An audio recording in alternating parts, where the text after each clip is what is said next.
It is a humbling experience to represent my country, the Philippines, and be part of your assembly. My name is Cecilia Mag-isa Estoque. I'm also a teacher like you and an advocate for ICT integration in K-12 schools. I am in Shanghai, China right now, teaching cross-cultural communication at Donghua University. A pleasant afternoon to all. I wish I could meet you in person so I can express my heartfelt gratitude for your generosity and support of our cause for schools in minimizing the digital divide worldwide. Please allow me to share a backstory of my advocacy. Back in the early 2000s, when the internet was new and a big word, I was one of the first teachers in my country to get out of the traditional teaching method and explore possibilities using the computer and the internet. I was once a middle school teacher where I met an average of 300 students a day and teaching them English language and literature. Back then, we only had 16 working desktops for a population of 10,000 children. So these limitations brought me to dream bigger for my students who never had a chance to use our computer laboratory. I was determined to achieve my vision for them, so I tapped the community and worked with the business owners across our campus, running private internet cafes. So these cafes became my students' classrooms for about a year.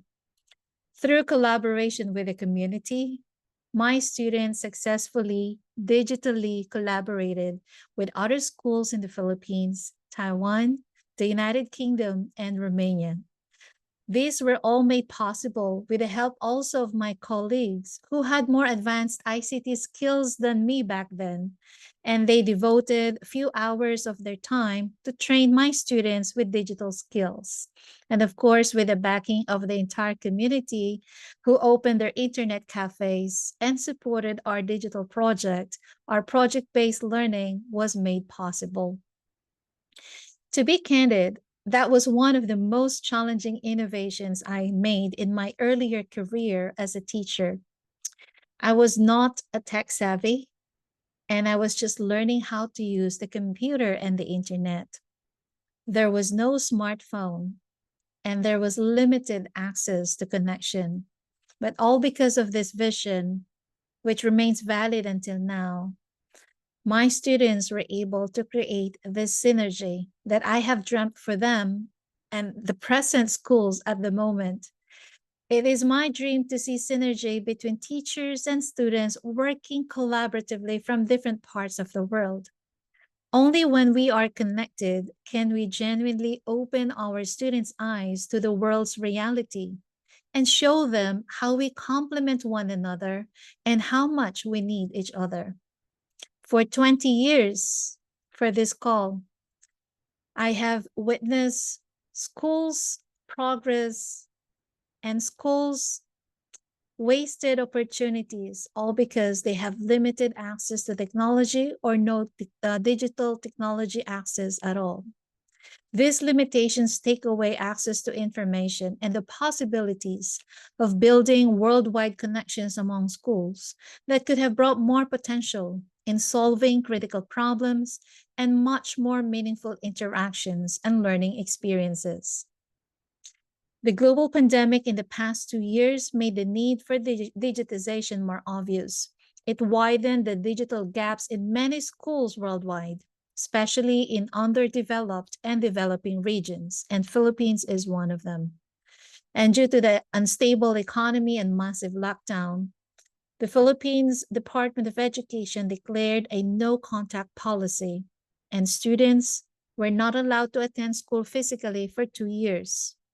Since there is a limited option to continue schooling online, as more than 50% of families live in poverty, teachers and school heads had to print massive amounts of paper worksheets and homeschool lessons for deployment and collections in different villages.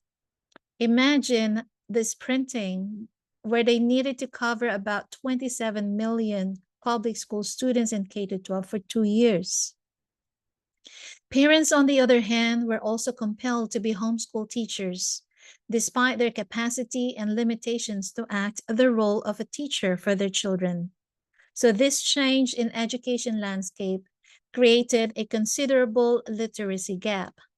That is why, at present, the new administrations are focusing heavily on literacy programs to make up for these lost opportunities. On the other hand, last year, we made a huge difference in one of the most remote and off grid islands in the southern Philippines. It is in the beautiful white sand and coral surrounding Hibusong Island.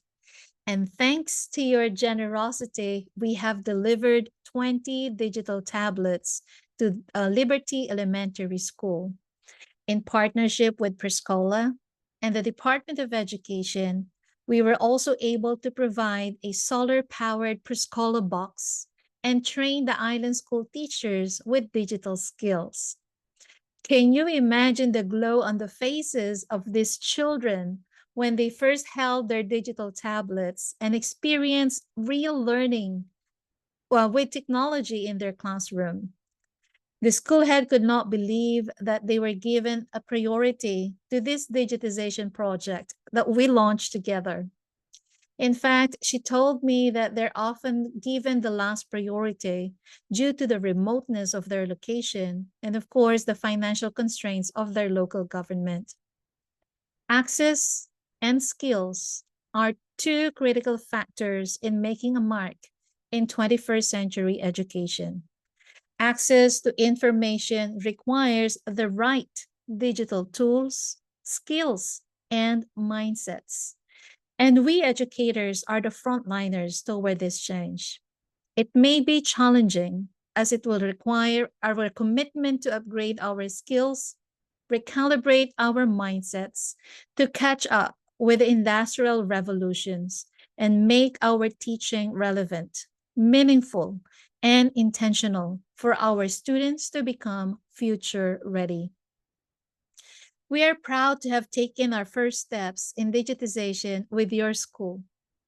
Your kindness and generosity have left a lasting impact on the lives of the grade 5 and grade 6 pupils and the entire village of Hibusong Island. Let us continue to be the catalyst for change and be the change makers we want to be for our younger generations. On behalf of the Philippines, I want to express my heartfelt gratitude. Let us continue to be the catalyst for better education for our youth and work towards making positive change a reality. Mabuhay kayong lahat. Maraming salamat po. Long live to you all and thank you so much. Have a good day.